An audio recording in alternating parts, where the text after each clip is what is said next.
గణపతి నవరాత్రి ఉత్సవాలు ముగిసిపోయినాయి. ఖైరతాబాద్ సహా అనేక మంది, ఒక లక్షలాది మంది గణపతులు నిన్న నీళ్ళల్లో నిమజ్జనం కావడం జరిగింది. భక్తజనం అంతా నిన్న పరవశించిపోయి ఊరేగింపులో పాల్గొన్నారు. ఇక వేసినటువంటి మండపాలు ఏవైతే ఉన్నాయో మండపాలని వెంటనే తీయాలని ఎవరు కూడా డిమాండ్ చేయొద్దు, ఎందుకంటే అలసిపోయి ఉన్నారు. 1-2 రోజులు పడుతుంది మండపాలు తీస్తారు. ఇక అదట్టు పెడితే ఈ 9 రోజుల పాటు ప్రతిరోజు నైవేద్యం, ఆ తర్వాత మధ్యాహ్న భోజనం, అన్నదానము, ఆ తర్వాత ఇక రకరకాల పులిగోర అన్నీ పెట్టిరు. 9 రోజుల పాటు సగం ఇండ్లల్లా కుండ పొయ్యి మీదకి ఎక్కియలే, సగం ఇండ్లలో ఎక్కియలే. ఏడ చూసినా అన్నదాన కార్యక్రమాలు అయితే ఉన్నాయి. నేను కూడా చాలా అన్నదాన కార్యక్రమాల కాడికి పోయినప్పటికి కూడా ఎక్కడ నేను ఒకసారి ఓల్డ్ సిటీలోకి పోయినా, నేను పోయేటప్పుడు నేను అన్నదాన కార్యక్రమం అంటే పోయి నువ్వు వచ్చినావు ఓల్డ్ సిటీకి, నువ్వు రాలేగా? నువ్వు రాలే. నేను పోయి కొబ్బరికాయ కొట్టి ఇటు చూసే వరకల్లా లైన్ నిలబడరు. అంటే ఆ టైంకి ఇక భోజనం అన్నట్టు. అంటే వాళ్ళకు కూడా ఈ మధ్య ఇక ఇండ్లలో కూడా కొద్దిగా టిఫిన్ గట్టమ్మా పోతానంటే లేని ఆడ తింటీ ఆడైనా తింటీ అనేటువంటి పరిస్థితి వచ్చింది. ఇటువంటి భక్తి, ఇటువంటి అన్నదాన కార్యక్రమాలు నిత్యం ఉంటే బాగుండు. హైదరాబాద్లో ఉన్నటువంటి వాళ్ళు కానీ లేకపోతే ఇతర చోట్ల ఉన్నటువంటి ప్రజలు కానీ వాళ్ళ కొండుకోంగా ఇంకా ఒకరికి ఎక్కువ వండితే, ఎవరైనా తోబొండ పోతుంటే వాళ్ళకి ఇంత భోజనం పెట్టి పంపుర్రి. ఆ గణేశుడు, ఆ వినాయకుడు మిమ్మల్ని ఎల్లకాలం చల్లగా చూస్తాడని మేము అనుకుంటా ఉన్నాం. కానీ ఇట్లే ఉంటుందా? ఇట్లా ఉండదు. ఎందుకంటే ఇక ఇవాళ గణేషుని షెర్లేసినమా కథం, తెల్లారి నుంచి మాకేం సంబంధం పోయి గణేశుడు అనేటువంటి యాంగిల్లో ఉంటారు. కానీ గణేశుడు ఆయన నవరాత్రులను ఎంత పవిత్రంగా అయితే జరుపుకొని ప్రజల్ని భక్తిభావాన్ని పెంపొందించడమో మిగతా సమయాల్లో కూడా అదే పాటిస్తే బాగుంటుంది. సో ఇది గణపతికి సంబంధించి ఉదయం 6:30కి స్టార్ట్ అయిపోయింది ఖైరతాబాద్ గణపతి శోభయాత్ర.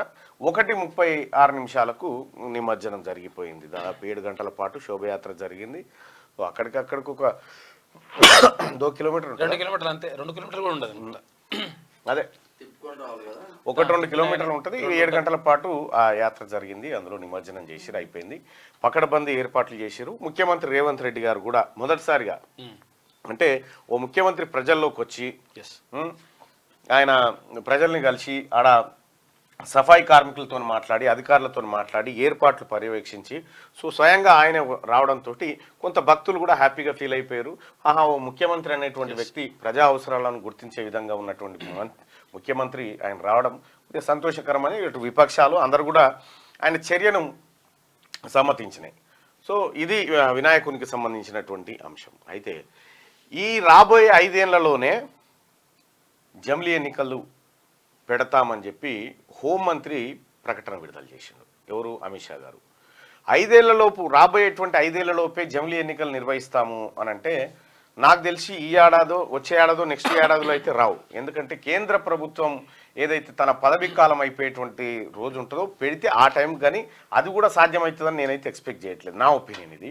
జమిలీ ఎన్నికలు పెట్టాలంటే ఈ మధ్యలో వస్తున్నటువంటి ఎన్నికలను ఏం చేస్తారు? మరి వివిధ రాష్ట్రాలు ఎన్నికలు వస్తామని, దాని సంగతి ఏంది? కాబట్టి అంత ఈజీ టాస్క్ అయితే కాదు. అయితే మంచిదే. 2026 లోపల అయ్యేటువంటి అవకాశం అయితే అసలే లేదు. కారణం ఏంటంటే మళ్ళీ 2026లో బైఫర్కేషన్ ఉంది. నియోజకవర్గాల పునర్విభజన ఉంది. ఇప్పుడు ఉన్నటువంటి 119 నియోజకవర్గాలు మన ఏవైతే ఉన్నాయో 153 నియోజకవర్గాలు అయితే 153 నియోజకవర్గాలు దాదాపు 50 సీట్లు కేవలం మహిళలకు రిజర్వ్ కాబోతా ఉన్నాయి. 50 సీట్లు కేవలం మహిళలకు రిజర్వ్ అవుతాయి. ఆ తర్వాత ఇప్పుడున్నటువంటి రిజర్వేషన్లు మారుతాయి. సపోజ్ ఇప్పుడు తుంగతుర్తి కాన్స్టిట్యున్సీ ఉంది, ఇది నెక్స్ట్ ఎస్సీకి ఉండకపోవచ్చు. ఆ తర్వాత ఇట్లా ఓసారి ఏది ఎస్సీ నియోజకవర్గంగా మారినప్పుడు అవి 4 టర్మ్లో 5 టర్మ్లో ఉంటుంది. ఆ తర్వాత మళ్ళీ యాజ్ ఇట్ ఈస్గా రిజర్వేషన్ చేంజ్ అవుతూనే ఉంటుంది. ఈ రకంగా రిజర్వేషన్లు కూడా చేంజ్ అవుతాయి. సో ఇక్కడ మా ఎమ్మెల్యే అనుకునేటువంటి వ్యక్తి వేరే దానికి ఎమ్మెల్యేగా మారవచ్చు, లేకపోతే ఆయన నియోజకవర్గం పోవచ్చు, ఏదన్నా జరగవచ్చు. మొత్తానికైతే 153 నియోజకవర్గాలు తెలంగాణ రాష్ట్రంలో కాబోతా ఉన్నాయి. అట్లాగే కొత్తగా 119 నుంచి 53 అంటే ఎన్ని పెరుగుతూ ఉన్నాయి? దాదాపు ఒక 34 పెరుగుతా ఉన్నాయి. 34 ఏ లెక్కలు పెరుగుతూ ఉన్నాయంటే మొత్తం పార్లమెంట్ సెగ్మెంట్లు 17 మన 17 పార్లమెంట్లు ఉన్నప్పుడు 17ను ఒక్కొక్క పార్లమెంట్ సెగ్మెంట్లో 2 కొత్త నియోజకవర్గాలు అంటే 34 వస్తాయి. సో అట్లా 34 నియోజకవర్గాలను తీసుకురాబోతా ఉన్నారు. ఇది జమిలీ ఎన్నికలకు సంబంధించినటువంటి అంశం. అయితే ఇక మూడోది, లెబనాన్లో పేజర్లు వేలిపోయినాయి ఒకటేసారి. లెబనాన్ దేశంలో పేజర్లు వేలిపోయి, పేజర్ అంటే తెలుసు కదా, ఏది మెసేజ్ పంపేది, సెల్ ఫోన్లు రాకంటే ముందు పేజర్ ఉండుండే. ఆ పేజరు నువ్వు ఎవరితో ఇప్పుడు నేను సుదర్శన్ ఫోన్ చేయాలంటే నేను ఒక ఫోన్ కాల్ ఈ నెంబర్ పేజర్ నెంబర్ చేస్తే ఆయనకు ఒక చిన్న మెసేజ్ వచ్చేది, ఇగో ఈ నెంబర్ నుంచి కాల్ వచ్చింది నీకు అని మెసేజ్ వచ్చేది. ఆయన టెలిఫోన్ బూత్ కాడికి పోయి కాల్ బ్యాక్ చేసేది. అయితే ప్రపంచమంతా సెల్ ఫోన్లు విస్తరించి ఐఫై టెక్నాలజీ, ఆ తర్వాత ఆర్టిఫిషియల్ ఇంటెలిజెన్స్, ఇటువంటి అన్నీ వచ్చిన తర్వాత లెబనాన్ పేజర్లు ఎందుకు వాడుతుంది? లెబనాన్లో ఉన్నటువంటి ఆ హిజ్బుల్లా ఏదైతే ఉందో వాళ్ళు పేజర్లు ఎందుకు వాడుతూ ఉన్నారంటే, ఒక అత్యంత ఆసక్తికరమైనటువంటి విషయం మనకి ఇక్కడ ఇజ్రాయెల్ స్టాండర్డ్నెస్ కూడా బయటకు వస్తుంది. ఇజ్రాయెల్ పక్కకు ఈ లెబనాన్ ఉంటుంది, ఆ బార్డర్లో ఉంటుంది. అయితే ఈ ఇజ్రాయెల్కు లెబనాన్కు యుద్ధం జరుగుతూనే ఉంది, ఇజ్రాయెల్ గాజాకు యుద్ధం జరుగుతూనే ఉంది, ఇజ్రాయెల్ పాలస్తీనాకు జరుగుతూనే ఉంది. అయితే ఈ ఇజ్రాయెల్ ఏదైతే ఉందో ఇది హై టెక్నాలజీ కలిగినటువంటి దేశం, ప్రపంచంలోనే అత్యధిక టెక్నాలజీ గూఢాచార వ్యవస్థను కలిగినటువంటి దేశం మనకు ఇజ్రాయెల్. ఈ ఇజ్రాయెల్ ఏం చేసిందంటే గాజాతో యుద్ధం జరిగేటువంటి సమయంలో మొత్తం గాజా పాలస్తీనాలో ఉన్నటువంటి వాళ్ళ ప్రతి సెల్ ఫోన్లోకి జొరబడ్డదట. జొరబడి మొత్తం సైబర్ అటాక్స్ చేసుకుంటా చిన్నాభిన్నం చేసింది. అయితే దీన్ని పసిగట్టినటువంటి లెబనాన్ ఏం చేసిందంటే సెల్ ఫోన్లు అయితే ఇజ్రాయెల్ వాడు జొరబడతాడు కాబట్టి మనం పేజర్ మెయింటైన్ చేద్దామని చెప్పి పేజర్లు తెచ్చిరు. పేజర్లు పెట్టుకురు. లెబనాన్ ఈ హిజ్బుల్లా అనేటువంటిది ఏంటంటే అదొక ఆర్మీ, అది లెబనాన్కి సంబంధించినటువంటి ఆర్మీ. సో అందులో దాదాపు 1,00,000 మంది ఉంటారు. దాదాపు 1.20 రాకెట్ లాంచర్లు, ఆ తర్వాత ఇతర సామాగ్రి కలిగినటువంటి కొద్దిగా బలమైనటువంటిదే ఈ హిజ్బుల్లా. ఈ నసరతుల్లా అనేటువంటి వ్యక్తి దాని చీఫ్. అయితే ఇక్కడ ఉన్న ఈ హిజ్బుల్లాకు సంబంధించినటువంటి టాప్ కమాండెంట్స్ ఈ మధ్యలో చనిపోయారు. ఎందుకు చచ్చిపోయారో వాళ్ళకే తెలియదు, కానీ చచ్చిపోయారు. ఇజ్రాయెల్ టెక్నాలజీని ఆ రకంగా వాడుతూ ఉంది. సో అందుకని పేజర్ సిస్టమ్కి వచ్చారు. పేజర్ సిస్టమ్కి వస్తే ఇజ్రాయెల్ ఏం చేసిందంటే ఈ లెబనాన్కి ఎవరైతే పేజర్లు సప్లై చేస్తారో ఆ కంపెనీతో టైఅప్ అయిపోయి ప్రతి పేజర్లో 1 నుంచి 3 గ్రాముల మధ్యలో ఈ పేలుడు పదార్థాన్ని దాంట్లో ఇన్బిల్డ్ చేసిందట. ఇన్బిల్డ్ చేసిన తర్వాత ఇవన్నీ ఈ పేజర్లు వాడుతుంది కేవలం వాళ్ళే కదా, ఏది హిజ్బుల్లాకు సంబంధించిన ఆర్మీ ఆఫీసర్స్ వీళ్ళే కదా వాడుతుంది. అయితే వీళ్ళందరూ పెట్టుకొని ఉన్నటువంటి సందర్భంలో ఇజ్రాయెల్ ఏం చేసిందంటే ఆ పేజర్లోకి ఒక రాంగ్ కోడ్ను పంపింది. రాంగ్ కోడ్ను పంపడం ద్వారా ఆ కోడ్ వల్ల ఆ పేజర్ హీట్ అయ్యి అందులో ఉన్నటువంటి పేలుడు పదార్థానికి అంటుకొని డీమ్ అని పేలింది. దాదాపు 9 మంది చచ్చిపోయారు, 2,500 మంది గాయాలైనాయి. ఈ పేజర్ పేలితే పెద్ద ప్రభావం ఏమి ఉండదు, కానీ చాలా మంది గాయపడేటువంటి అవకాశం ఉంటుంది, దాని ద్వారా మరణాలు కూడా సంభవిస్తాయి. సపోజ్ మీకు ఈ లెబనాన్లో జరిగినటువంటి పేజర్ దాడి, ఇది నేను వ్యూవర్స్ చెప్తా ఉన్నా, కొద్దిగా మిమ్మల్ని భయకంపితులను చేసేటువంటి విజువల్ ఇది. దయచేసి 18 సంవత్సరాలు మించినటువంటి వాళ్ళు, అలాగే ఎవరైతే భయపడతా ఉంటారో గుండె దడ లాంటి వాళ్ళు ఉన్న వాళ్ళు ఈ విజువల్ చూడకండి. రైట్, పేజర్ వేలిపోయి అట్లా జరిగింది అన్నట్టు. ఇట్లా ఏకకాలంలో లెబనాన్లో కొన్ని వేల పేజర్లు వేలిపోయినాయి. అంటే ఇజ్రాయిల్ ఎంత చాకచక్యంగా వాళ్ళ లెబనాన్ ఆర్మీని హిజ్బుల్లాని ఎంత టార్గెట్ చేసిందో చూడొచ్చు. ఇజ్రాయెల్ హై టెక్నాలజీ, ఈ ఇజ్రాయెల్ టెక్నాలజీని వాడే ఇప్పుడు తెలంగాణ రాష్ట్రంలో ఫోన్ ట్యాపింగ్ చేసినటువంటి భుజంగరావు కానీ, రాధాకిషన్ రావు కానీ, కేటీ రామారావు, కేసీఆర్, తర్వాత ప్రభాకర్ రావు, వీళ్ళంతా కలిసి ఇజ్రాయెల్ టెక్నాలజీని వాడి పెగాసిస్ పైలట్ దాకా వీళ్ళు పోయి అది సాఫ్ట్వేర్ కొనుగోలు చేసి, సో ఇట్లా తెలంగాణ రాష్ట్రంలో కూడా అలజడి సృష్టించారు. సరే, ఆ ఫోన్ ట్యాపింగ్ కేసు నడుస్తూ ఉంది. అయితే ఇక్కడ ఇజ్రాయెల్ని తట్టుకునేటువంటి శక్తి ఏది టెక్నాలజీలో, అది అమెరికా దగ్గర కూడా అంత ఈజీగా ఉండదు. సో అట్లా ఇజ్రాయెల్ ఆర్మీ, ఇజ్రాయెల్కి సంబంధించినటువంటి టెక్నాలజీ, ఇజ్రాయెల్ ఈ దేశంలో దేంట్లోకైనా జొరబడగలుగుతుంది. ఐఫోన్ కూడా హ్యాక్ చేయగలుగుతుంది ఇజ్రాయెల్, అంత టెక్నాలజీ ఉన్నది. సో అది ఇజ్రాయెల్కి సంబంధించినటువంటి హిజ్బుల్లాకు సంబంధించినటువంటి అంశం. ఇక తెలంగాణ రాష్ట్రంలో ఎన్నికలు జరిగినాయి చాలాసార్లు. మార్నింగ్ న్యూస్ చూస్తున్నటువంటి మిత్రులారా, ఈ లైక్ బటన్ని క్లిక్ చేయండి, అలాగే షేర్ కూడా చేయండి. తెలంగాణ రాష్ట్రంలో 48లో తెలంగాణకు స్వతంత్రం వచ్చింది. 1948 సెప్టెంబర్ 17 తారీఖు స్వతంత్రం వచ్చింది. ఇక నిన్న గాయ గత్తర చేసిరు అంతా విపక్ష పార్టీ వాళ్ళు. ఇదెందుకు చేస్తలేవు అదెందుకు చేస్తలేవు అని చెప్పి చేస్తా ఉన్నాను. ఇగో ఈయన బాలచందర్, ప్రజలారా క్యాస్ట్ సెన్సస్ పేరుతో ఇక ఇటువంటి వాళ్ళతో చాలా ప్రమాదం అన్నట్టు. రేటో బాయ్ ఎట్రా అనేది జరొక్కసారి మళ్ళా పెడతామే. ప్రజలారా క్యాస్ట్ సెన్సస్ పేరుతో హిందువులను విడగొట్టి ప్రయత్నం జరుగుతుంది. అలా చేస్తే దేశం నాశనం అవుతుంది. రాహుల్ యుఎస్లో మాట్లాడిన మాటలు ఇక్కడ ఎవడు చెప్పడు. ఈయనకు తెలుసుగా ఈయన చెప్పమని ఏందో చెప్పడు. కేవలం వీళ్ళ మైండ్లో వీళ్ళు ఏం చేస్తారంటే ఒక ఫేక్ న్యూస్ తయారు చేసి స్ప్రెడ్ చేస్తారు. క్యాస్ట్ సెన్సస్ చేస్తే హిందువులు విడిపోతారా? 1931 దాకా క్యాస్ట్ సెన్సస్ చేసిరు, అప్పుడు ఎందుకు విడిపోలే? ఇప్పుడు కొత్తగా ఎందుకు విడిపోతారు? విడిపోయేది హిందువులు కాదు, చిన్న భిన్నమయ్యేది బీజేపీ. హిందువులందరిని ఒక మూట కట్టి వాళ్ళ భావోద్రేగాలతోని డ్రామా ఆడేటువంటి బీజేపీకి కష్టం అది. ఇప్పుడు బీజేపీని కాపాడాలి కానీ ఈ దేశంలో కుక్కలకు నక్కలకు లెక్క, ఇప్పుడు జంతువులను లెక్క పెట్టిరా ఎన్ని పులులు ఉన్నాయని, పులులు విడిపోయినాయా? ఇప్పుడు కుక్కలను లెక్క కుక్కలు విడిపోతాయా? ఈ పిచ్చి పనులు బంద్ చేయరి. నీకు తెలివి లేదు నటించి లేదని అర్థమవుతా ఉంది. అసలు ఇక్కడ రాహుల్ గాంధీ యుఎస్లో మాట్లాడిన మాటలు ఇక్కడ ఎవడు చెప్పడని చెప్తాను. ఏందో చెప్పు మాటలు చూద్దాం. ఏ మాత్రం లేకుండా బుర్రలో 1% వాడకుండా లేని అంశాన్ని ప్రజల్లోకి తీసుకొచ్చి ప్రజల్లో కలవరపట్టాలని. ఇవాళ క్యాస్ట్ సెన్సస్ చేస్తే నేను చెప్తా ఉన్నాగా బీజేపీ పుట్టగతులు లేకుండా పోతుంది. అందుకే బీజేపీ దాన్ని అడ్డుకొని ఇగో ఇటువంటి వాళ్ళని తయారు చేసి చెప్తుంది అన్నట్టు. రైట్, ఇదే క్యాస్ట్కి సంబంధించి తెలంగాణ రాష్ట్రంలో 1952 నుంచి 2023 దాకా అసెంబ్లీ ఎన్నికలు జరిగినాయి. ఈ అసెంబ్లీ ఎన్నికలు జరిగితే ఎవరెవరు ఏం చేసిరు, ఏ క్యాస్ట్కి ఎక్కువ దొరికినాయి అనేది ఒకసారి చూద్దాం. కాంప్రహెన్సివ్ స్టడీ ఆఫ్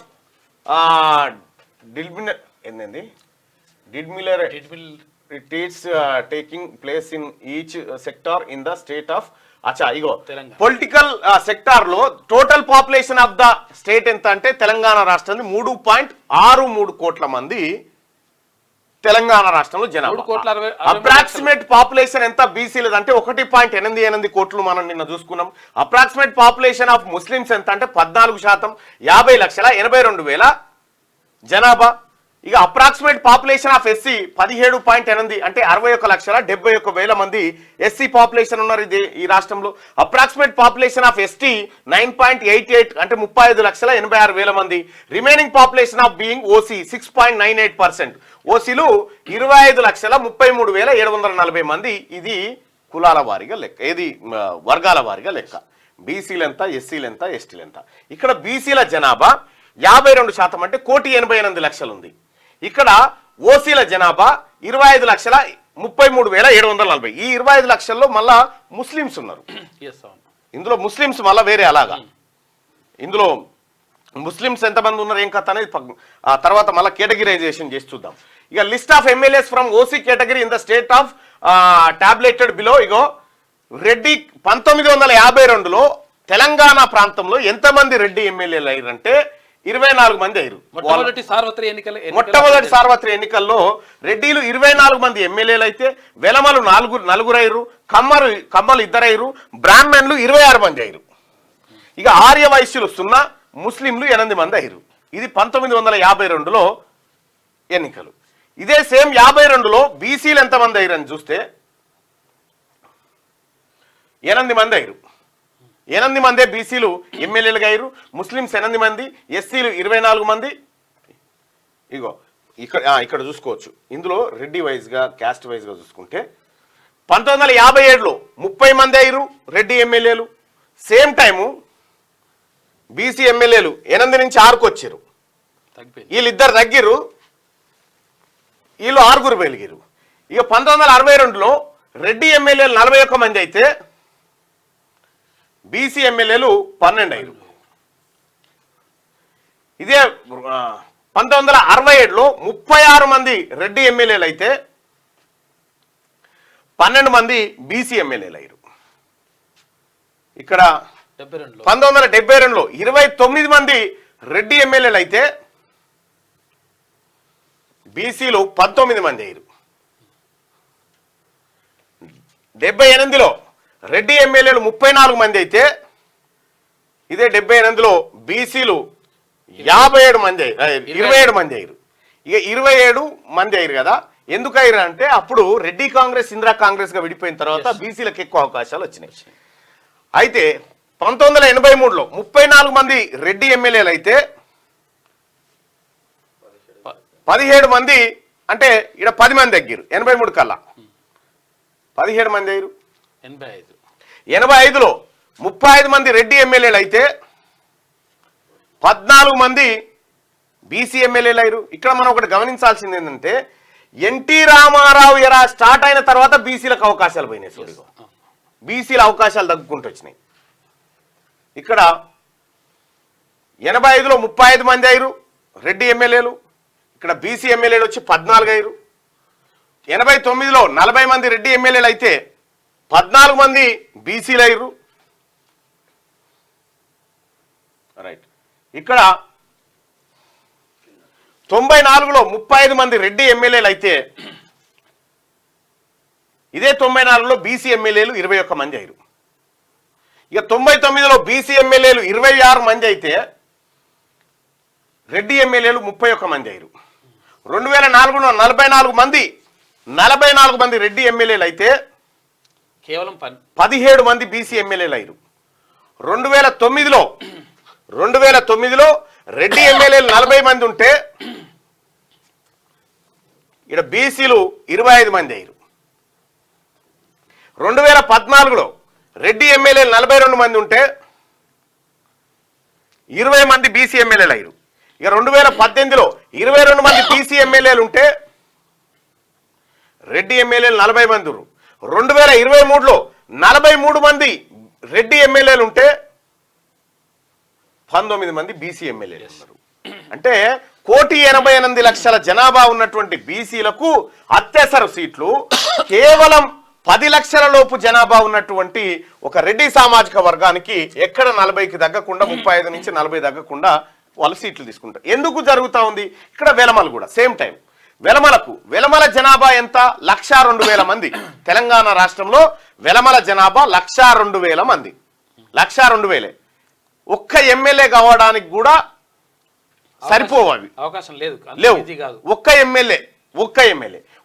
ఎమ్మెల్యే కావాల్సినటువంటి వెలమల నుంచి 52లో 4 ఎమ్మెల్యేలు, 57లో 10 మంది ఎమ్మెల్యేలు, 62లో 7 ఎమ్మెల్యేలు, 67లో 9 మంది, 72లో 10 మంది, 78లో 7, 83లో 8, 85లో 11, 89లో 14. ఇక ఇదే వెలమ సామాజిక వర్గం 94లో 12 మంది వెలమ సామాజిక వర్గం నుంచి, 99లో 12 మంది, 2004లో 9, 2009లో 10, 2014లో 9, 2018లో 10, 2023లో 13 మంది. ఇక్కడ కమ్మ సామాజిక వర్గం తెలంగాణ రాష్ట్రంలో 2,53,000 ఉంది జనాభా. ఏది సమగ్ర కుటుంబ సర్వే లెక్కల ప్రకారం. ఇక్కడ 1952లో కమ్మ సామాజిక వర్గం నుంచి 2 ఎమ్మెల్యేలు, 57లో 4, 62లో 2, 67లో 4, 72లో 4, 78లో 5, 83లో 7, 85లో 8, 89లో 3, ఇక 94లో 6, 99లో 6, 2004లో 3, 9లో 4, 2014లో 6, 2018లో 5, 2023లో 4 ఎమ్మెల్యేలు. ఇక్కడ అత్యంత దారుణమైన విషయం బ్రాహ్మణ సోదరులు చూడాలి. బ్రాహ్మణ సోదరులు 1952లో 26 మంది ఎమ్మెల్యేలు ఉండే. 26 మంది, 26 పోయి 18 అయింది, 18 పోయి 12, 12 పోయి 8, 8 పోయి 9, 3, 7, 5,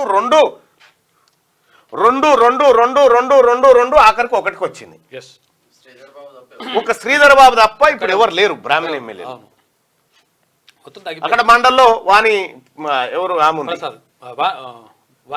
వాణిదేవి గారు ఉన్నారు. ఇక బ్రాహ్మణుల పరిస్థితి చూడ్రి, 26 నుంచి ఒకటికి వచ్చింది. ఇక ఆర్య వయసుల పరిస్థితి చూద్దాం.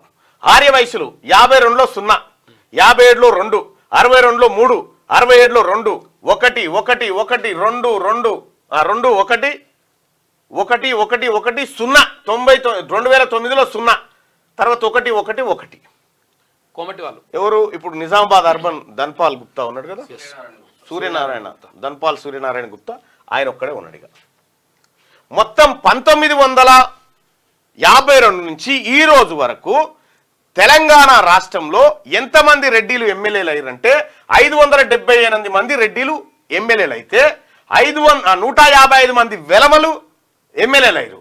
కమ్మలు ఎంతమంది అంటే 70 మంది అయ్యారు, బ్రాహ్మణులు 104 అయ్యారు, ఆ తర్వాత ఆర్య వైశ్యులు 18 మంది అయ్యారు, ముస్లింలు 111 మంది అయ్యారు. ఇది వాళ్ళ లెక్క. ఇక్కడ బీసీల పరిస్థితి మొత్తం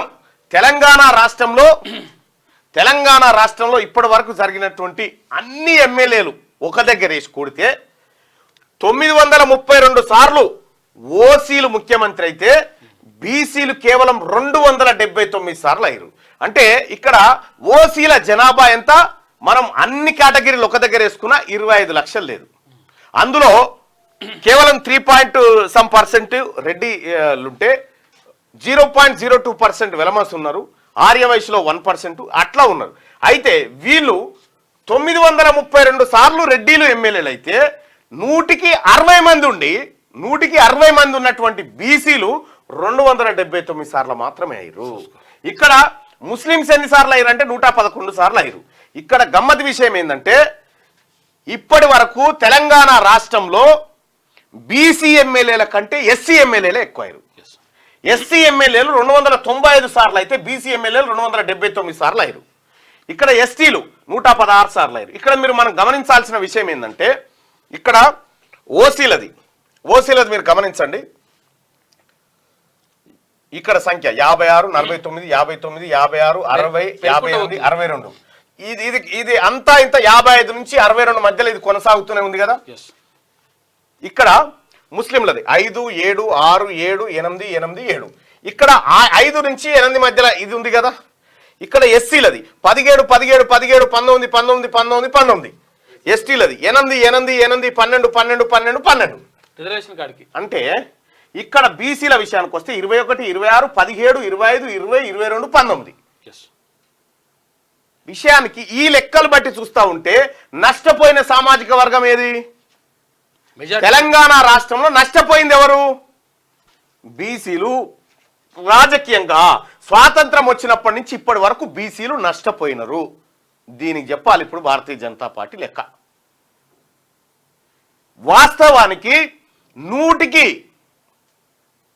బీసీల జనాభా ప్రాతిపదికన కనుక అసెంబ్లీలో మనం ప్రాతినిధ్యం ఇస్తే, జనాభా ప్రాతిపదికన మనం అసెంబ్లీలో ప్రాతినిధ్యం ఇస్తే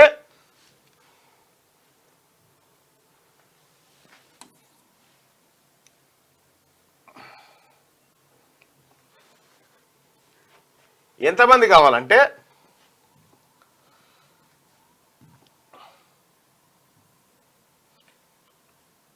100లో 60% బీసీలు ఉన్నారు కదా. అంటే 119 సీట్లలో వీళ్ళకి రావాల్సింది ఏంటంటే 100కి 60 ప్లస్ దాదాపు ఒక 70 సీట్ల వరకు 70 సీట్లు బీసీలకు రావాలి. 70 సీట్లు బీసీలకు లెక్కన రావాలి. కానీ ఇక్కడ చూస్తే మనం ఒకసారి లెక్కలు పరిశీలిస్తే 94లో 70 వచ్చినాయా? 70 రాలే, 24 వచ్చినాయి. అంటే దాదాపుగా ఎన్ని పోయినాయి? ఇలా 50 పోయినట్టే. ఇందులో 50 పోయినట్టు అప్రాక్స్గా. ఇందులో అయితే 55 పోయినాయి. ఇట్లా ఈ 55 సీట్లు ఈ బీసీలు అయ్యి ఈ బీసీలకు సంబంధించినటువంటి 55 సీట్లు ఎవరు ఎత్తుకపోయారు, ఎటు జమ అయినాయి అంటే ఇగో ఇవి వచ్చేసి ఇగో ఈ ఓసీలలో జమ అయినాయి. ఈ సీట్లు ఈ ఓసీలలో జమ అయినాయి. ఇప్పుడు ఈ ఓసీలు ఏమంటున్నారు, మీరు కులగణన చేస్తే మాకు ఇబ్బంది అవుతుందని చెప్తా ఉన్నారు. ఎందుకు ఇబ్బంది అవుతుంది? ఈ లెక్క బయటకు వస్తే, ఈ సీట్లు ఎత్తుకపోయిన లెక్క బయటకు వస్తే ఆ బీసీ ప్రజలు మా ఎమ్మెల్యే సీటు మీరు ఎట్లా ఎత్తుకపోతారు అనేటువంటి చర్చ మొదలయ్యి రాజకీయంగా వాళ్ళ అవకాశాలు పుచ్చుకుంటారన్న ఉద్దేశంతో ఈ లెక్కలు చెప్పడానికి భయపడుతున్నారు ఇన్ని రోజులు. ఇదే రాహుల్ గాంధీ గారు వాళ్ళకు అన్యాయం జరగకూడదు, ఎట్టి పరిస్థితిలో బీసీల వాటా బీసీలకు దక్కాల్సిందే అని ఎక్స్రే తీయమంటే ఈ లెక్కలన్నీ తీస్తా ఉన్నాం సోదరులారా. ఇక్కడ ఎవరి సొమ్ము ఎవరు తిన్నారు అనేది ఇది బాజాప్త లెక్క. ఇందులో ఒక్క పాయింట్ కూడా తప్పు ఉండదు. రాహుల్ గాంధీ ఇంకొక మాట కూడా చెప్పిండు, ఈ 50% స్లాబ్ కూడా ఎత్తేసేయాలి, ఎత్తేసి వాళ్ళకి అవకాశాలు కల్పించాలని అవకాశాలు కల్పించాలా. ఇది ఇది ఇది ఇక్కడ చూస్తే మనము ఒకసారి ఎంత భయంకరమైన లెక్కలంటే ఇగో అప్రాక్సిమేట్లీ 6% ఆఫ్ ఓసీస్ రిప్రజెంటేటెడ్ అంటే 6% ఉన్నోళ్ళు 932 సార్లు అసెంబ్లీలో కూర్చున్నారు. 6% ఉన్నోళ్ళు ఎప్పుడు 1952 నుంచి ఇప్పటి వరకు. అది ఎంత పర్సెంట్ అంటే 6% ఉన్నోళ్ళు 54% తీసుకున్నారు.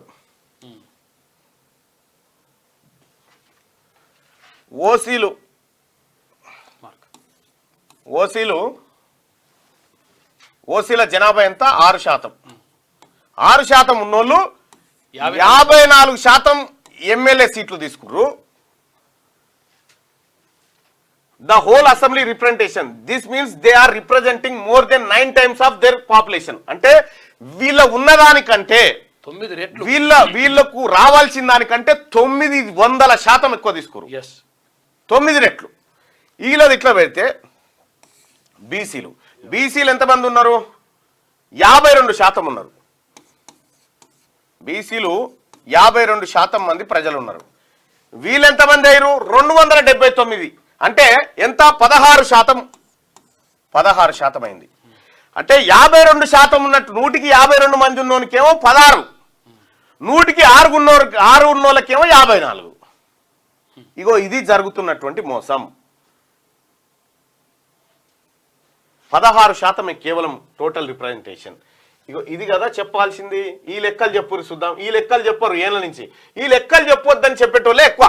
ఇప్పుడు భారతీయ జనతా పార్టీ బాధ ఏంటంటే ఈ లెక్కలు చెప్తే మన హిందూ ఓటు బ్యాంక్ అంతా విచ్ఛిన్నం కాదురా నాయన. హిందూ అనుకుంటోడు హిందువే. అది భారతీయ జనతా పార్టీ గుత్తబట్టిందా?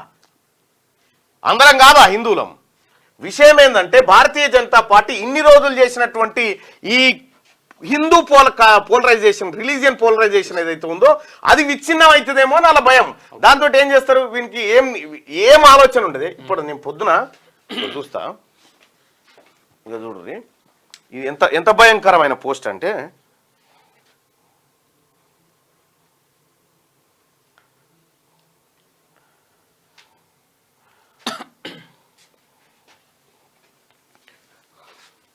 ప్రజల్ని ఎట్లా భయపెడుతుంటారు ఈ బ్యాచ్ అంతా అంటే అసలు అది నిజమా కాదనేది ఇక మనకి సంబంధం లేదు. ఇగో హిందూ పతనానికి హిందువులే కారణమని చైనా ఓడి చెప్పిండట. భారతదేశంలో 2 పిల్లలు ఉన్నవారు పనులు ఇది జాక్మా చైనాలో అత్యంత ధనవంతుడు చెప్పిండట. ఏ పేపర్లు వచ్చింది, ఎవడు చెప్పిండు అనేది ఏం లేదు. ఇక ఎప్పుడు వచ్చింది, ఎక్కడ వచ్చింది ఏముండదు. ఇక ఇది ఫేక్ తయారు చేసి ఇది ఏమనుకుంటారు? పొరగాలకు వాట్సాప్లో పంపుతారు. చైనా కూడా చెప్పిండే ఇది ఇంత పెద్దది, కానీ ఇది ఎన్ని వచ్చింది, ఏం కథ, ఇది ఫేక్ నిజం అనేది ఇక సంబంధం లేదు. ఇక సంబంధమే లేదు. ఇగో ఇంత జాగ్రత్తగా ఈ గోధి మీడియా ఏదైతే ఉందో ఇది మెల్లగా ప్రజలకు ఇట్లా ఇంజెక్ట్ చేస్తుంటది అన్నట్టు. ఇది ఫేకా తప్ప నిజం అనేది పక్కకు పెడితే ఇటువంటి ఫేక్ ప్రచారాలు ఎన్నో చేస్తూ ఉంటారు వీళ్ళు. యాన్నో ఓ మూత్రం పోసే వీడియో తీసుకొచ్చి ఈయన్నే అంటాడు, ఈడ షాగునిపేట కాడ జరిగిందని చెప్తా ఉంటాడు. ఇవన్నీ ఎప్పటియో వెనకటి స్ప్రెడ్ చేస్తూ ఉంటారు. తస్మాత్ నేను ఒకటి ప్రజలు చెప్తున్నా, వాస్తవమా కాదా మనం తెలుసుకోకపోతే ఇటువంటి చిల్లరగాళ్ళు పెట్టేటువంటి ఆలోచన మన మైండ్లోకి వస్తే మన మైండ్లో పుట్టే ఆలోచన చచ్చిపోతుంది.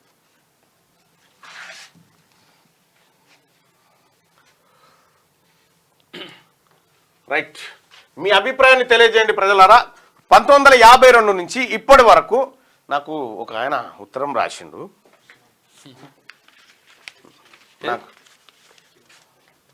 నాకు ఒక ఆయన ఉత్తరం రాసి, ఆయన పేరు మాత్రం రాయలేదు, ఆయన కొద్ది ప్రైవసీ కావాలి సార్ అన్నాడు. శ్రీ తీన్మార్ మల్లన్న గారు, please take immediate and urgent action against the mister Kotireddy and mister B Madhusudan. Only Reddy, Brahmins and other forward caste people only are enjoying top union leader post for so many years in banking industry. These so-called top caste people are not allowing backward classes people to enjoy the fruit of real banking. I will post a series of letters to you about top management, executive and top union leaders about their corruption in Canara Bank, mentioning their name, mentioning their names in my next letter. How they have looted the Canara Bank is various methods like in sanctioning of loans, opening of new branches, third party products like insurance, etc. Everywhere looting has happened by the top caste people in Canara Bank. You only can do justice to backward classes. Employees in Canara Bank and other bank also. Please investigate and telecast live in your QNews channel. Otherwise, the corruption, looting and sharing of by top caste in banks will not come to an end. Teenmar Mallanna జిందాబాద్ అని ఒక letter రాసిండు. ఈ letter పూర్తిగా చదువుతా నేను. చదివిన తర్వాత ఇక్కడ కెనరా బ్యాంకులో కోటిరెడ్డి ఆ తర్వాత ఈయన మధుసూదన్ అనేటువంటి వాళ్ళు ఇద్దరు అప్పర్ క్యాస్ట్కి సంబంధించినటువంటి యూనియన్ లీడర్ వాళ్ళే ఉంటారట ఎప్పటికీ. కెనరా బ్యాంకును లూట్ చేస్తా ఉన్నారు. ఒకవేళ బీసీలకు ఆ పోస్ట్ రావాల్సి వస్తే వీళ్ళు అడ్డుకుంటారట. ఎందుకంటే వాళ్ళు చేసిన అరాచకాలు తెలిసిపోతాయి అనేది ఆయన రాసుకొచ్చినటువంటి కాదు.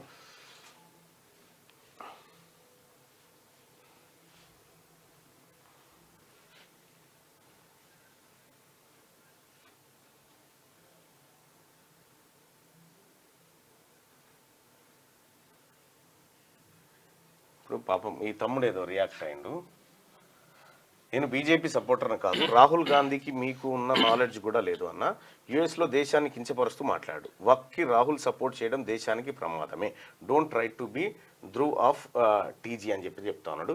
ఆ ఈ దేశానికి వ్యతిరేకంగా రాహుల్ గాంధీ మాట్లాడిన మాట ఒకటి వీడియో ఉంటే లింక్ దీంట్లో వీలైతే పోస్ట్ చేయి బ్రదర్. ఈ దీంట్లో పెట్టి దాని మీద చర్చిద్దాం. ఓకే, అయ్యో మనం ఇటో పోయినాం, స్టార్ట్ చేయలేగా. రైట్, వెలుగు దినపత్రిక చూద్దాం. ఇక ముగిసిన మహానిమజ్జనం. ఉదయం 6 గంటల 30 నిమిషాలకు ప్రారంభమైన ఖైరతాబాద్ వినాయకుడి శోభయాత్ర మధ్యాహ్నం 1:39 గంటల గంగమ్మ ఒడికి 7 గంటల పాటు కొనసాగిన ఊరేగింపు. 30 లక్షలు పలికిన బాలాపూర్ లడ్డు, బండ్లగూడ జాగిర్లో లడ్డు, 1,87,00,000 హైదరాబాద్ లో 1,00,000కు పైగా విగ్రహాలు నిమజ్జనం జరిగినట. ఖైరతాబాద్ గణపతి శోభయాత్ర జరిగింది నిన్న. ఉందా?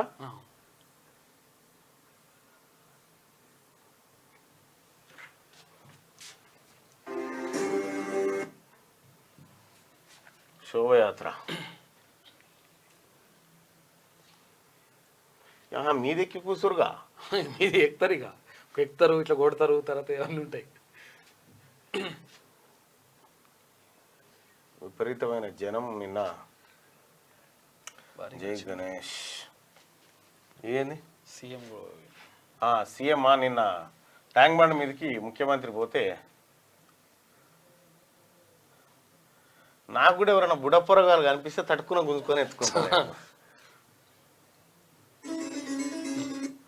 ఇది ఖైరతాబాద్ గణేశుడి శోభయాత్ర జరిగింది. దాని ఎక్స్క్లూజివ్ విజువల్స్ ఇక్కడ చూడొచ్చు.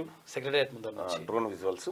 ఇంకా శోభయాత్రకు సంబంధించినటువంటి ప్రతిదాన్ని పోలీసులు ఎప్పటికప్పుడు పర్యవేక్షిస్తూ ఉన్నారు కంట్రోల్ రూమ్ నుంచి.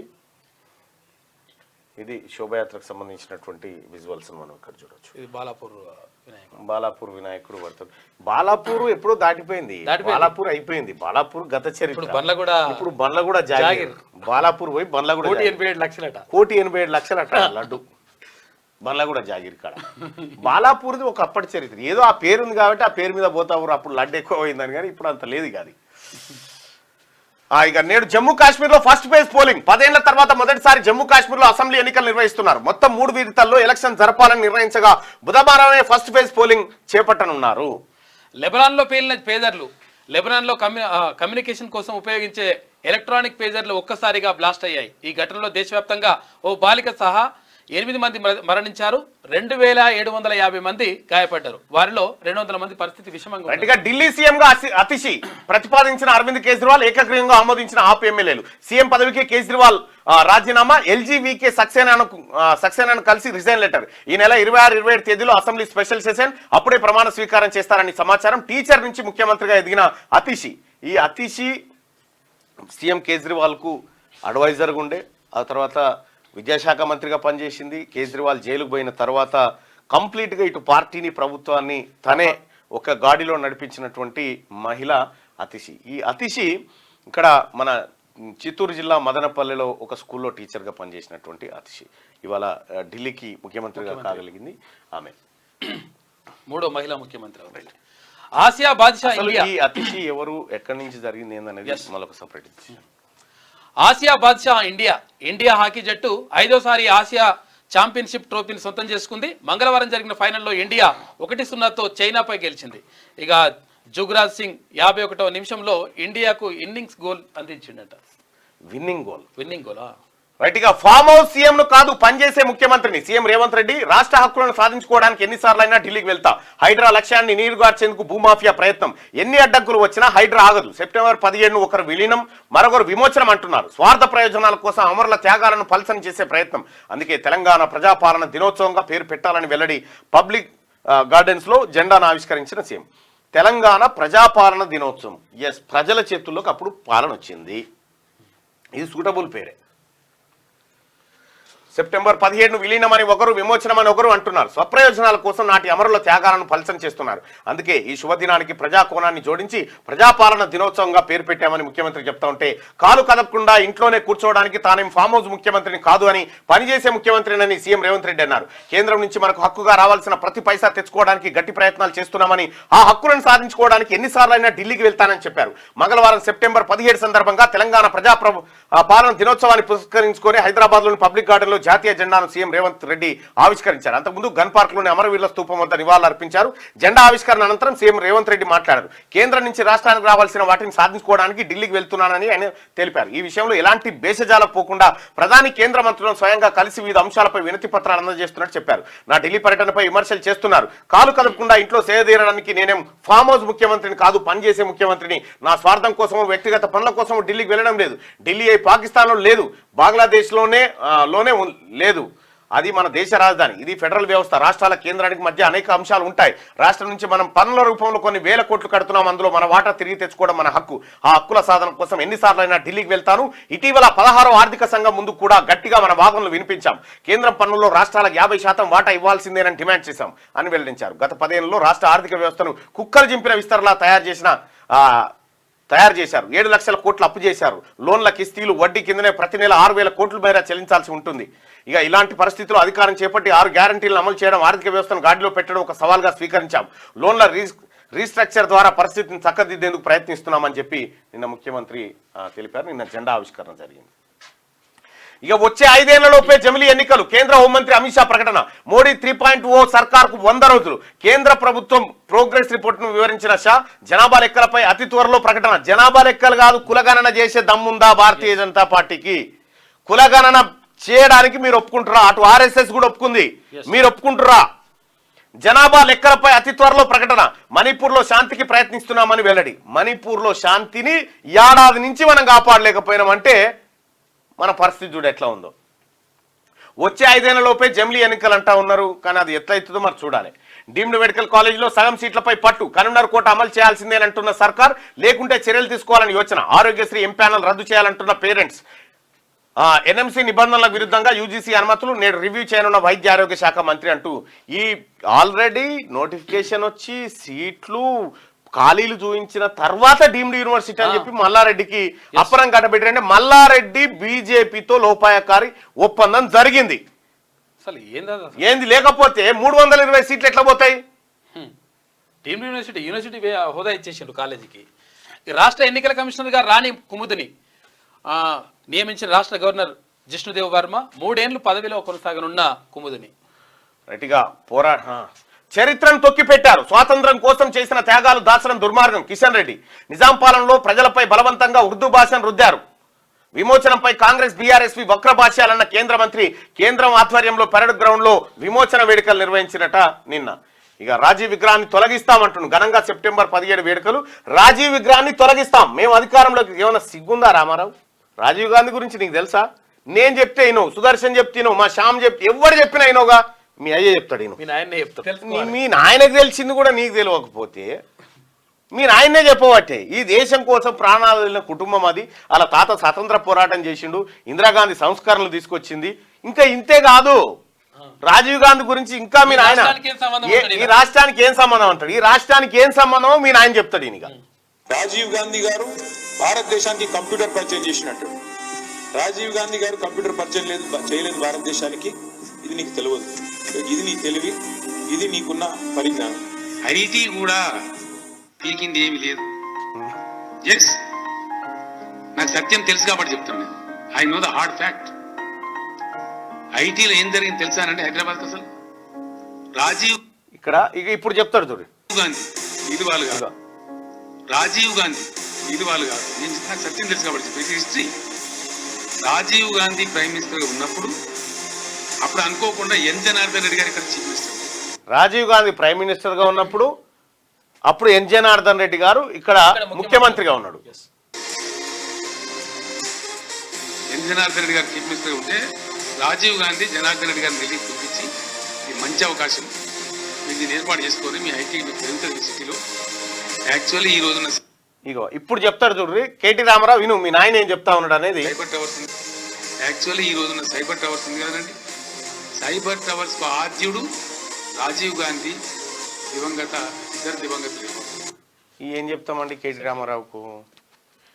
ఇక్కడనేమో నువ్వు తిరిగి మాటలు మాట్లాడుతావు, నీకు తెలివి లేదు, లొటపీస్ లేదు, ఏం లేదు. నీకున్న నాలెడ్జ్ వేరే నాలెడ్జ్. నువ్వు బలికా బక్రా, నువ్వు చేసే పనులకు మీ అజయ్ చెప్పే ముచ్చట్లకి ఏమన్నా ఉందా పొంతా? ఏం సంబంధం ఈ రాష్ట్రానికి రాజీవ్ గాంధీ? మీ నాయన్నే చెప్పబట్టే నువ్వు రాజీవ్ గాంధీకి రాష్ట్రానికి ఏం సంబంధం అని కేటీ రామారావు సన్నాసి. ఐటీ పీకింది ఏం లేదని చెప్పి మీ అయ్యనే అనబట్టే.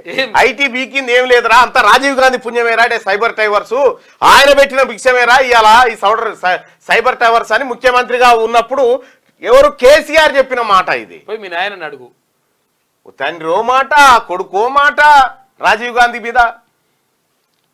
వాళ్ళ కుటుంబం ఏం చేసిందంటే కదా, వాళ్ళ కుటుంబం ఏం చేసిందంటే అలా తెలియదు. మరి నీకు వచ్చిన బాధ అంటే నీకు తెలియకనే ఇదంతా. తెలిస్తే బాగుండు. నువ్వు ఇంకా పాలు మరవలేదు తమ్మి, ఆ పరిస్థితులు ఉన్నావు నువ్వు.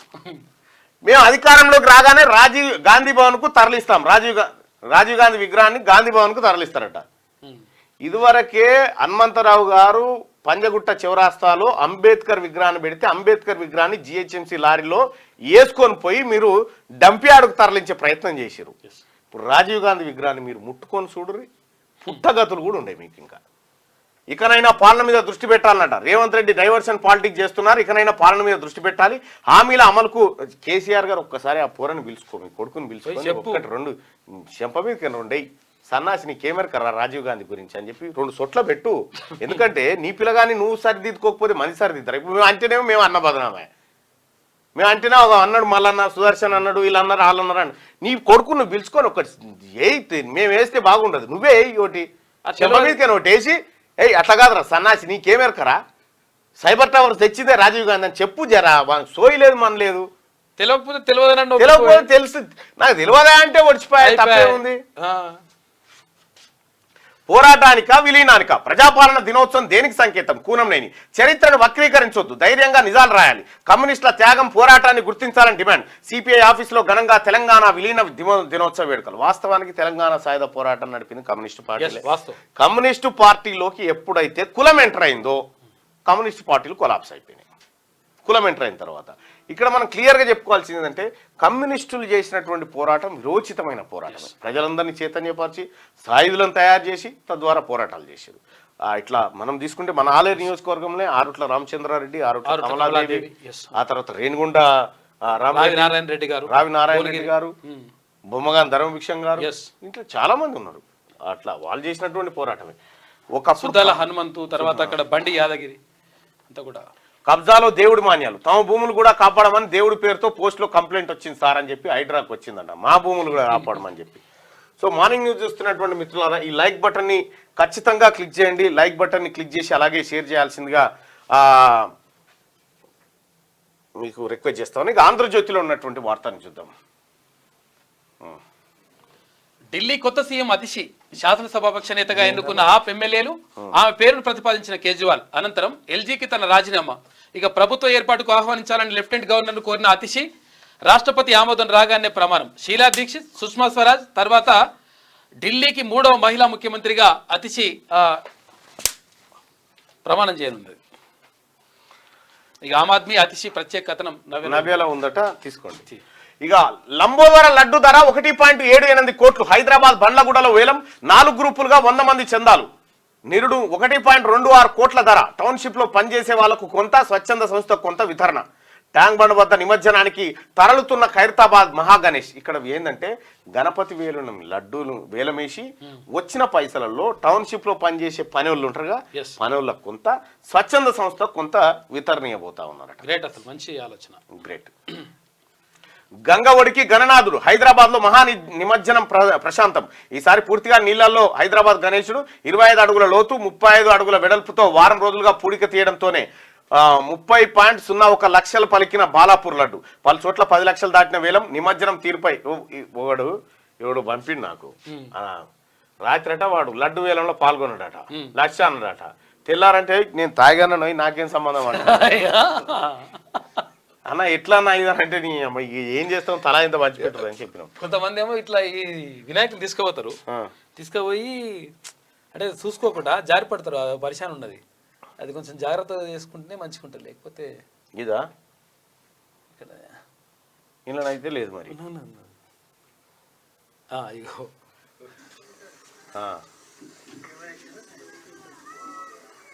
జర జాగ్రత్త పాటించండి అని చెప్పి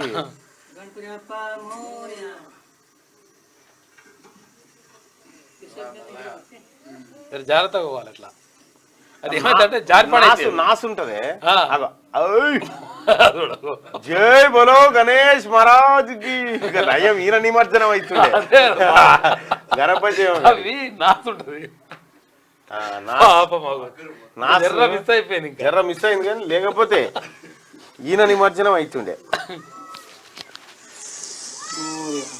భగవంతుడు కూడా ఇక దాంట్లో అయినా మోజుగా కాడికి ఇడిచిపెట్టరు, దుంకుడు దుంకిడు గణపతి.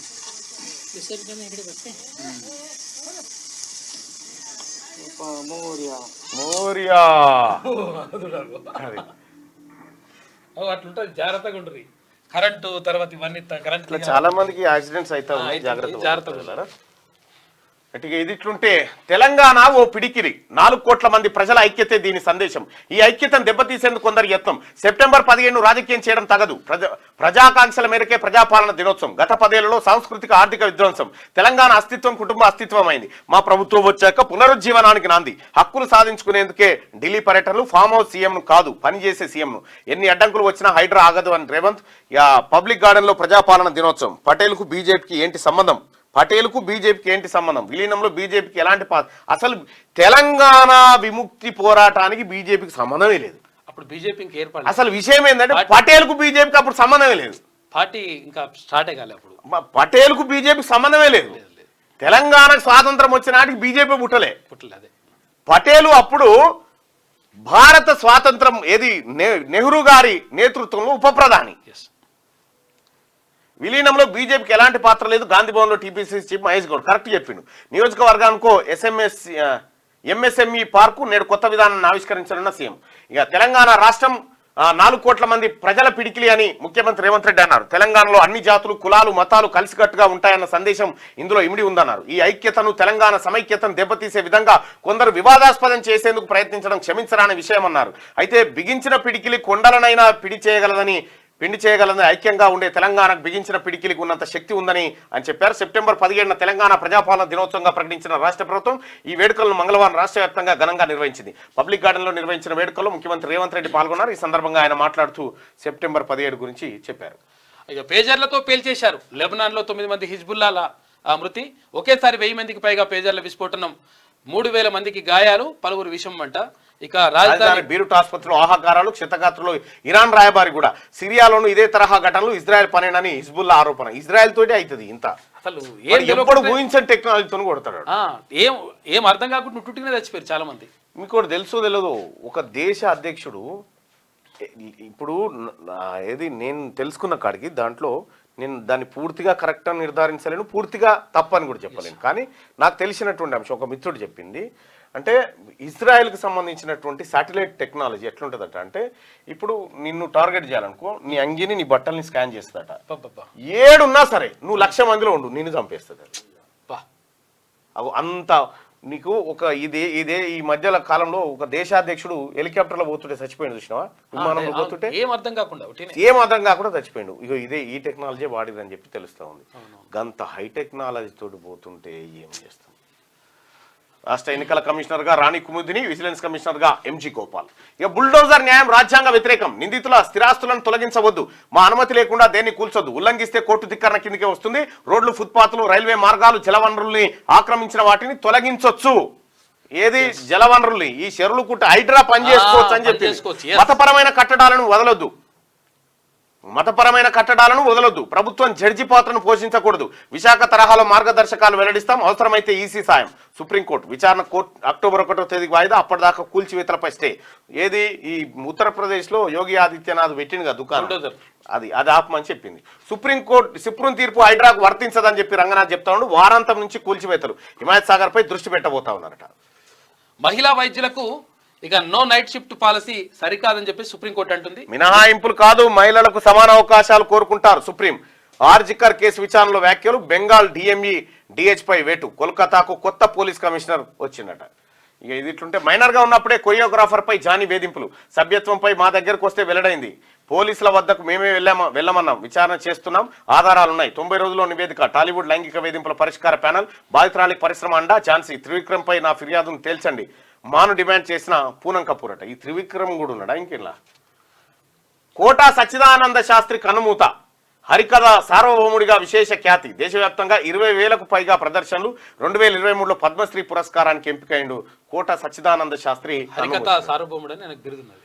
విమోచనంపై కాంగ్రెస్ బీఆర్ఎస్ వక్రభాష్యాలు, ఆ రెండు పార్టీలవి దగాకోర్ రాజకీయాలు, కేంద్ర మంత్రి కిషన్ రెడ్డి విమర్శలు, మోదీ ప్రభుత్వం 100 రోజుల లక్ష్యం పూర్తి, పరేడ్ గ్రౌండ్ లో ఘనంగా విమోచన దినోత్సవం, కాంగ్రెస్ కు రజాకార్లపై ప్రేమ, పటేల్ గురించి రాహుల్ ప్రియాంక మాట్లాడరే, అసలు బీజేపీకి ఏం సంబంధం పటేల్కు? ఎంఐఎం మెప్పు కోసమే ప్రజాపాలన దినోత్సవం, 6 గ్యారంటీలను అటకెక్కించి ఏమార్చుతున్నారు, బీఆర్ఎస్ సమైక్యతా దినోత్సవం ఎందుకు అని చెప్పి బండి సంజయ్ అంటా ఉన్నారు. కేసీఆర్ ని తిట్టుకుంటే రోజు గడవదా? రాష్ట్రానికి రేవంత్ చేసేది మేలా లేక కీడా? అప్పులపై ఆర్థిక సంఘానికి తప్పుడు లెక్కలు, అబద్ధాలు పునాదులపైనే రాష్ట్ర ప్రభుత్వం, జై తెలంగాణ అనడంలో నివాళితో అమరుల ఆత్మఘోష, మాజీ మంత్రి హరీష్ రావు ధ్వజమెత్తినట. హరీష్ రావు నిన్న ఏం చెప్తా ఉన్నాడంటే, నిన్న నేను వింటా ఉంటే ఒకటి హరీష్ రావు ఏమంటున్నాడంటే, గడికోసారి ముఖ్యమంత్రి గారు మాట్లాడుకుంటా 6,80,000 అప్పు అయిందని, వాళ్ళు చేయబోయే అప్పులను కూడా ముందే కలిపి చెప్తా ఉన్నారని చెప్తా ఉన్నాడు. కాంగ్రెస్ పార్టీ రాబోయే 4 నెలల్లో చేయబోయేటువంటి అప్పును కూడా ఇళ్ళనే కలిపి ఇది మేమే చేసినామని చెప్తా ఉన్నారు. హరీష్ రావు గారు నేను ఒకటి అడుగుతా ఉన్నా, రాబోయే 2 ఏళ్లకు వైన్స్ ఎట్లా అమ్మినావు? మరి నువ్వు 30 ఏళ్లకు ఔటర్ రింగ్ రోడ్ ఎట్లా 30 ఏళ్లకు ఔటర్ రింగ్ రోడ్ ఎట్లా అమ్మినావు చెప్పు. ఇవి అడగొద్దానని వీళ్ళు మిమ్మల్ని గట్టిగా అడిగేటోడు లేక, కానీ నువ్వు రాబోయే 2 ఏళ్లకు వైన్స్లు అమ్మొచ్చు, రాబోయే 4 ఏళ్లలో ఏం జరుగుతుందో చెప్పొద్దా? 30 ఏళ్లకు ఔటర్ రింగ్ రోడ్ని అమ్మిన పుణ్యాత్ములు మీరు, మీకు సమాధానం చెప్పేటోళ్ళు లేడనుకుంటారు కానీ ఉన్నారు.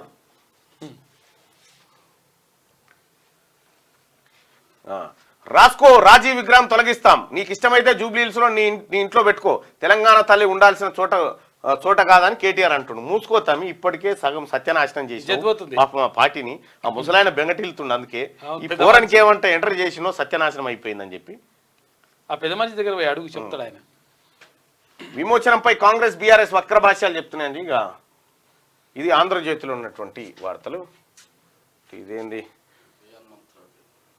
Facilitation ceremony, V Mahesh Kumar Goud గారికి social justice caste census, V Hanumantharao ex MP, former convener all India OBC MPs. Ravindra భారతిలో 19వ తారీఖు రోజు మహేష్ కుమార్ గౌడ్ గారికి సన్మానం ఉంది, రేపు సన్మానం ఉంది. నెక్స్ట్ శనార్థి తెలంగాణ చూద్దాం. శనార్థి తెలంగాణ కంటే ముందు దయచేసి మార్నింగ్ న్యూస్ చూస్తున్నటువంటి మిత్రులారా ఈ లైక్ బటన్ ఖచ్చితంగా క్లిక్ చేయండి, లైక్ చేయండి, తర్వాత షేర్ చేయండి, చాలా ఇంపార్టెంట్ అది. విఘ్నాధిపతికి విరామం, పోయి రావయ్యా గణపయ్య, మోరియా మమ్మల్ని మర్చిపోకయ్యా, ఘనంగా గణేష్ శోభయాత్ర, గంగమ్మ ఒడికి చేరిన గన్నాథుడు, హైదరాబాద్ లో ఎటు చూసినా జనసంద్రమే, డీజే మోతలు, డప్పు చప్పులు, కోలాహలంతో సాగనంపిన భక్తులు, ఖైరతాబాద్ మెట్రో స్టేషన్ మూసివేత. ఇగో ఇది నిన్న జరిగిన శోభయాత్ర. హైదరాబాద్ మహానగరంలో గణేష్ శోభయాత్ర కన్నుల పండుగగా సాగింది. 1 కాదు 2 కాదు, ఏకంగా ఒక్క గ్రేటర్ పరిధిలోనే 1,00,000కు పైగా గణనాథుడి విగ్రహాలను నిమజ్జనం చేశారు. 11 రోజుల పాటు అంగరంగ వైభవంగా పూజలు అందుకున్న లంబోదరుడు గంగమ్మ ఒడికి చేరారు. భక్తులంతా పోయి రావయ్యా గణపయ్య, మళ్ళీ తిరిగి రావయ్యా గణపయ్య అంటూ ఆ విఘ్నాధిపతిని సాగనంపారు. మరోవైపు హైదరాబాద్ కీర్తిని నలుదిశలా చాటే ఖైరతాబాద్ మహాగణనాథుడు గంగమ్మ ఒడికి చేరాడు. ఈ ఏడాది సప్తముఖ మహాశక్తి గణపతిగా దర్శనమిచ్చారు. అచ్చా ఈయన సుదర్శన్ అని ఉండే అవునవును. ఆయన భవిష్యత్ చనిపోయిండో మరి ఉండో ఏదైందో అదే ఫోటో వేసినట్టున్నారు. CM Revanth on duty. స్వయంగా నిమజ్జన ఏర్పాట్లు పరిశీలించిన సీఎం ఇప్పటి వరకు ఎవరూ చేయలే, దగ్గరుండి అధికారులకు సూచన చేసినట్ట ముఖ్యమంత్రి. రెడ్డిగా ప్రజల పిడికిలి తెలంగాణ నిజాంనే మట్టి కరిపించిన గడ్డ, త్యాగాలకు ఆద్యుడు దొడ్డి కుమరయ్య. నేనేం ఫామ్ హౌస్ ముఖ్యమంత్రిని కాదు, పనిచేసే ముఖ్యమంత్రిని. ప్రపంచ వేదికపై ఫ్యూచర్ స్టేట్ గా బ్రాండ్. మా ఆలోచన ఆచరణ ప్రతిదీ ప్రజాకోణమే. గత 10 ఏళ్లలో తెలంగాణ ఆర్థిక వ్యవస్థ కుక్కలు చింపిన విస్తరి చేసిండ్రు. గత పాలకుల పాపాల ప్రక్షాళన కోసమే హైడ్రా వెనుక రాజకీయ కోణం లేదు. తెలంగాణ సీఎం రేవంత్ రెడ్డి. కాంగ్రెస్ రజాకార్ల వారసత్వ పార్టీ అని చెప్పి కిషన్ రెడ్డి అంటా ఉన్నాడు. ప్రజల్ని అడుగుదాం అది.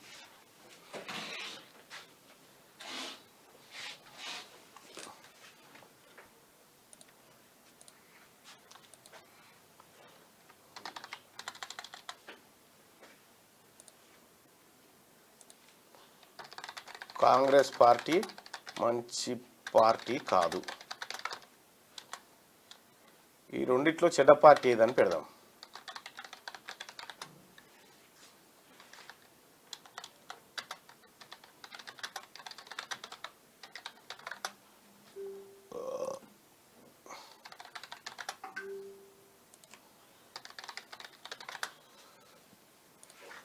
ఇప్పుడు నేను పెట్టినటువంటి ఏది చెడ్డ పార్టీ ఏది చెడ్డ పార్టీ చెప్పు. మంచి పార్టీ తర్వాతగా ఈ రెండింటిలో చెడ్డ పార్టీ ఏది, చెడిపోయిన పార్టీ చెడ్డ పార్టీ ఏది? బీజేపీ చెడ్డ పార్టీ, కాంగ్రెసా? మీరు ఓటింగ్ లో పాల్గొని చెప్పండి. ఇక కిషన్ రెడ్డి గారికి పంపిద్దాం అది. రైతు కూలీలకు ఏడాదికి 12,000 రూపాయలు. ఆ దిశగా తెలంగాణ సర్కార్ కసరత్తు చేస్తుంది. గత ప్రభుత్వ పాలనలో ఆర్థిక వ్యవస్థ చిన్నాభిన్నం. ఉద్యోగులకు జీతాలు ఇవ్వలేని పాలన నుంచి విముక్తి. త్వరలోనే ఇందిరమ్మ ఇండ్లు, ఐకేపీ మహిళలతో ఆర్గానిక్ ఫార్మింగ్ అంట. డిప్యూటీ సీఎం బట్టి విక్రమార్క మాట్లాడాడు. గ్రామాల అభివృద్ధితోనే దేశ ప్రగతి. ఇక ప్రోగ్రెస్ ఎట్ 100 డేస్, 100 రోజుల ప్రగతిని ప్రోగ్రెస్ రిపోర్ట్ విడుదల చేసిందట అమిత్ షా గారు. బుల్డోజర్ చర్యలొద్దు. పలు రాష్ట్రాల్లో బుల్డోజర్ న్యాయంపై సుప్రీంకోర్టులో పిటిషన్లు.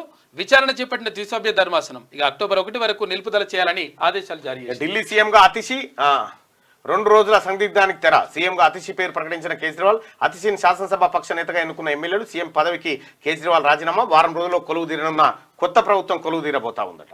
ఇక ఇచ్చంతరం భారతదేశం బంగారం మన రాజీవ్ గాంధీ విగ్రహావిష్కరణలో సీఎం రేవంత్ రెడ్డి. ఇదేన్నో దాటుతున్నారుగా. మయన్మార్లో దారుణం జరిగిందట. తుఫాను బీభత్సంతో 226 మంది మృతట.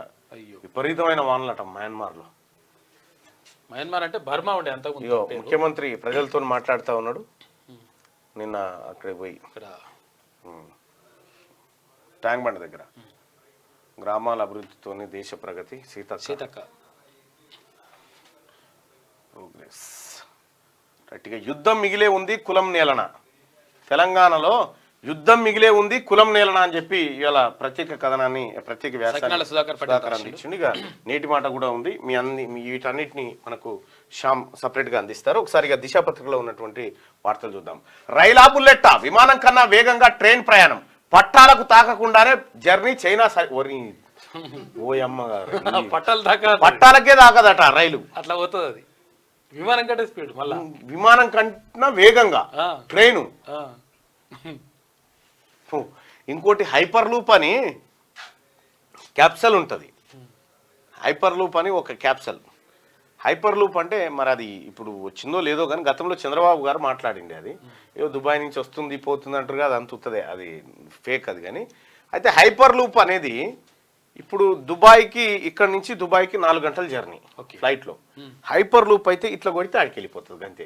బుల్లెట్ వెళ్ళిపోతుంది చూడు గట్ల. ఆ గొట్టంలోంచి తక్కువ పోయి ఆడుంటుంది గంతే. ఇక ఆ వేగము, ఆ కథ అసలు ఊహించుకోలేం ప్రపంచం ఎటుపోతుంది అనేది. సాయుధ పోరాటమే స్ఫూర్తి. ఇగో ఇది ఇట్లా బ్లర్ అయింది కదా, నేను పంపిన ఉంటుంది చూడు. ఇప్పుడు ఇది ఉంది కదా, ఇగో ఇది బ్లర్ అయింది కదా. ఇప్పుడు నేను పంపిన ఫైల్ ఉంటుంది చూడు, చూపిస్తా. నీకు కూడా ఒక అవగాహన కావాలని చెప్తా ఉన్నా.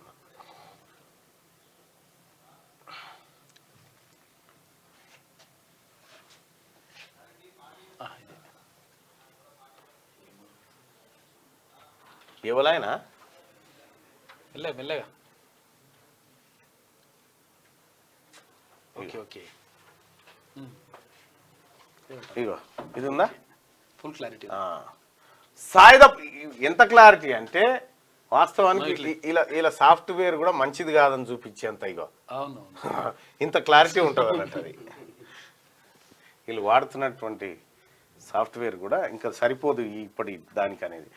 ఇక సాయుధ పోరాటమే స్ఫూర్తి, దాంతోనే బానిస సంఖ్యలు తెంచాం, 10 ఏళ్ళు నియంత పాలనలో మగ్గిన రాష్ట్రం, విముక్తి కల్పిస్తారని గజ్వేల్ వేదికగా మాటిచ్చా, గతేడాది డిసెంబర్ 3వ తేదీన అది సాకారమైంది. నిజాంనే మట్టి కనిపించిన చరిత్ర తెలంగాణది. ప్రభుత్వ ఆలోచన ఆచరణలో ప్రజాకోణం.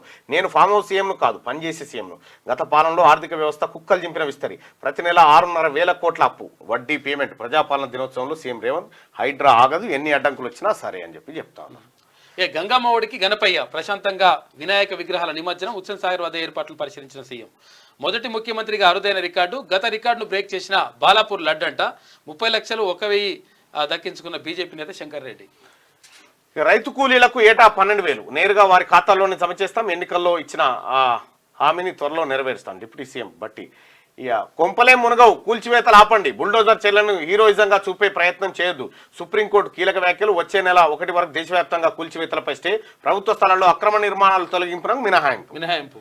సుప్రీం ఆదేశాలు హైడ్రాకు వర్తించవు. చెరువుల్లోని అక్రమ నిర్మాణాలను కూల్చేస్తాం. హైడ్రా కమిషనర్ రంగనాథ్. ఇక స్టేట్ ఎలక్షన్ కమిషనర్ గా రాణి కుముదిని, విజిలెన్స్ కమిషనర్ గా ఎంజీ గోపాల్. రిటైర్డ్ ఐఏఎస్లను నియమించిన రాష్ట్ర ప్రభుత్వం. ఇక ఢిల్లీ సీఎంగా అతిషి. ఆప్ శాసనసభ్యుల సమావేశంలో నిర్ణయం. ముఖ్యమంత్రి పదవికి కేజ్రీవాల్ రాజీనామా, ఆయన్ను మళ్లీ సీఎం చేయడమే నా లక్ష్యం అని చెప్పి అతిశి. సూక్ష్మ చిన్న తరహా మధ్య తరహా పరిశ్రమల పాలసీ నేడు ప్రకటించనున్న సీఎం రేవంత్. పాల్గొనున్న డిప్యూటీ సీఎం బట్టి శ్రీధర్ బాబు. ప్రోత్సహించేందుకు ప్రత్యేక కమిటీ ఏర్పాటు. రాష్ట్రంలో పవర్లోకి వచ్చాక ఫస్ట్ పాలసీ తీసుకొస్తా ఉన్నారు. జమ్మూ కాశ్మీర్ ఎన్నికలు ఉన్నాయి, మొదటి విడత ఎలక్షన్స్ ఉన్నాయి. తర్వాత 10 ఏళ్ల తర్వాత ఫస్ట్ టైం ఎన్నికలు జరుగుతూ ఉన్నాయి. ఇది దిశ అయితే ఇక పల్లవి ఎంత క్లారిటీగా ఉంటుంది చూడు, అసలు డైరెక్ట్ క్లారిటీ ఉంటుంది, ఎక్దమ్ క్లారిటీ. మధ్యాహ్నం 1:34 గంగామౌడికి ఖైరతాబాద్ బడా గణేష్. గ్రేటర్ వ్యాప్తంగా కనుల పండుగ శోభయాత్ర. క్వాలిటీ విషయంలో శనార్థి అండ్ పల్లవి ఇవి అప్డేట్ వర్షన్ తోటి చేస్తారు కాబట్టి. గ్రేటర్ వ్యాప్తంగా కనుల పండుగ శోభాయాత్ర. హుస్సేన్ సాగర్ కు తరలిన గణనాథులు. ట్యాంక్ బండ్ వద్ద జనం రద్దీ. ఇక మెట్రోలో ఫుల్ జోష్ అంట, ఫుల్ రష్ ఉంటది. గట్టిగా అమెరికాకు మోడీ పోతా ఉన్నాడట ఈ నెల 21న. మహాగణపతి నిమజ్జనం. మొత్తం క్లియర్ గా బాగుంది.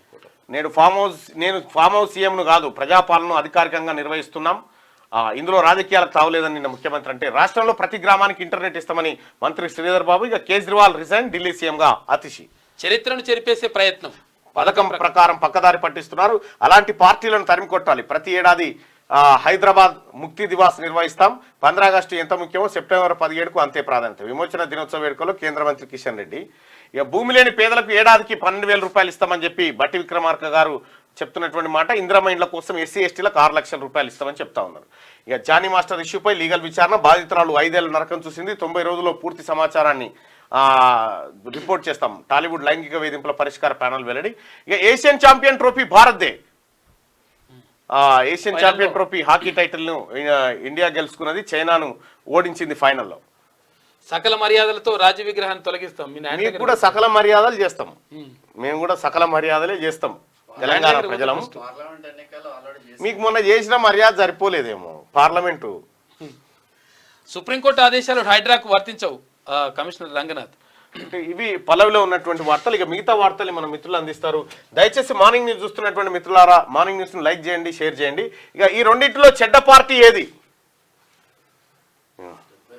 71% మంది బీజేపీ చెడ్డ పార్టీ అని చెప్తా ఉన్నారు. 29% మంది కాంగ్రెస్ చెడ్డ పార్టీ అని చెప్తా ఉన్నారు. ఈ కిషన్ రెడ్డి గారు మీరు చూడాలి.